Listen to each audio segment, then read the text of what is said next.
It says, and the vessel that he had made of clay was marred in the hand of a potter. So he made it again another vessel. Preacher, what are you saying? In other words, God got tired dealing with that unshakable clay. He got tired dealing with it. He said, you know what, I'm moving on. And I'm going to get another piece of clay. Because this piece right here is too hard-headed. This piece right here is too stiff-necked. This piece right here has too much of a closed ear. I can't do nothing that ain't willing to let me do it. God is saying that to many of us, amen. He said, I'm trying to take you somewhere, but I can't do nothing with you. Help, Lord.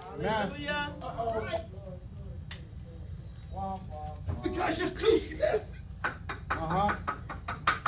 Mama used to call it, got a head of a brick. And so he said, you know what, I'm going to get another piece of clay and make it over. Make the over. Go get something else and make it over. Because you're not willing to allow me to use you, so I just start with somebody else. Some of us, amen, been here for 10, 20, 30 years, amen. God's still waiting for us to do something. He's still waiting for us to move. He's still waiting for us to minister. He's still waiting for us to pull up our sleeves. That's why God has to bring others in. All right.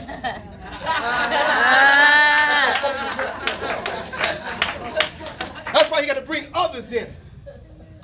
They bring others in to help work with the ministry. Yes. Because some of us, amen, we've been sitting there seat to do nothing too long. Come on. And understand the ministry is going somewhere. Yes. I said the ministry is going somewhere. Yes. Y'all can tell Bishop, Brother Elam, he battled this one. And I get my spanking up on the truth.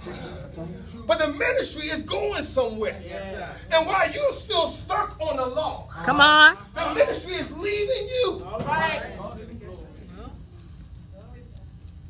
Because you're being resistant to the move, the touch of God. That's right. And what God is saying, time out for that. So you want to be an impact in this community. You want to be impact in this church. You want to be an impact in this world. There's some things that you're going to have to allow me to do in you. Yes. He says this. He said, look. So he made it another vessel, and it seemed good in the potter to make it. Then the word of the Lord came to me, said, O house of Israel, cannot I do with you as I did with this potter?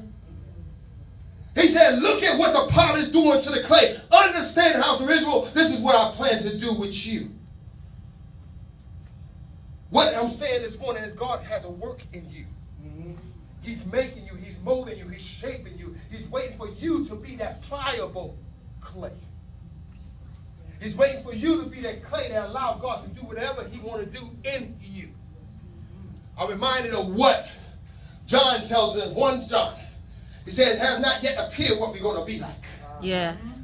But when Jesus appeared, I know one thing. I don't know what I'm going to end up looking like. But one thing I do know, when he appears, I'm going to look just like my big brother. Yes. How many are willing to look like your big brother? Yes. How many are looking forward to look like your big brother? Yes. Yeah, you're not perfect right now, but one day you're going to take off this imperfection and you're going to put on perfection. You're going to take off this uncorruptible. Hallelujah. One day. Yes, you're going through some heartaches and pain. Yes, you're going through some discouraging times. Yes, you're going through some things that's going on in your life that you don't understand. Yes, your family member don't understand you. Yes, your brother or your sister don't understand you. Even your husband and wife don't understand you. The church folks are getting on your nerves. The work folks are getting on your nerves. The neighbors are getting on your nerves. But understand this. God is working a work in you. He has you yet on the potter's wheel. He's shaping and molding you to what he have you to be. You're not arrived yet.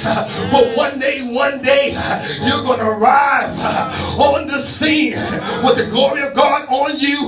You're going to walk the streets of gold. You're going to wear your crown, the crown of life. But you got to get there.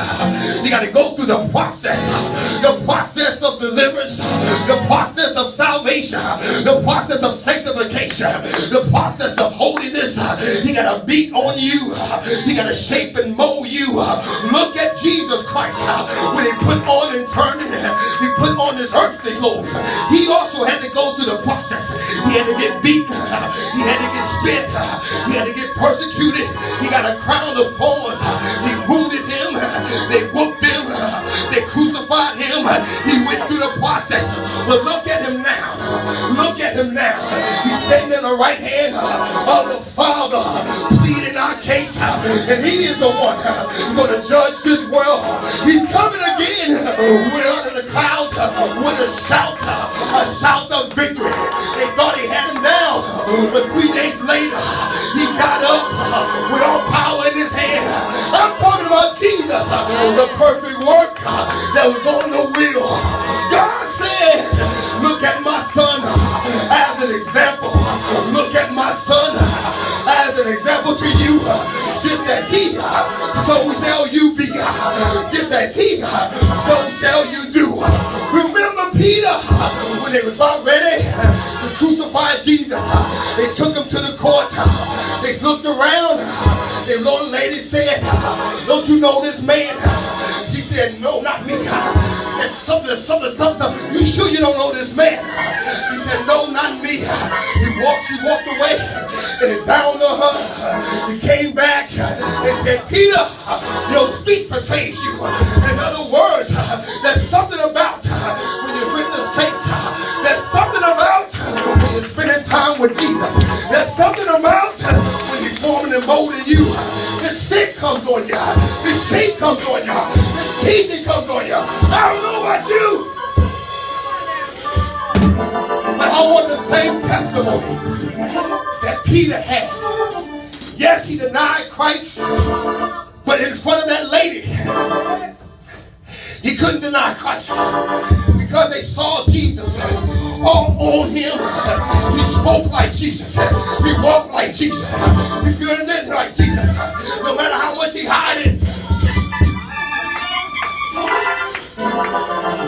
What about the preacher?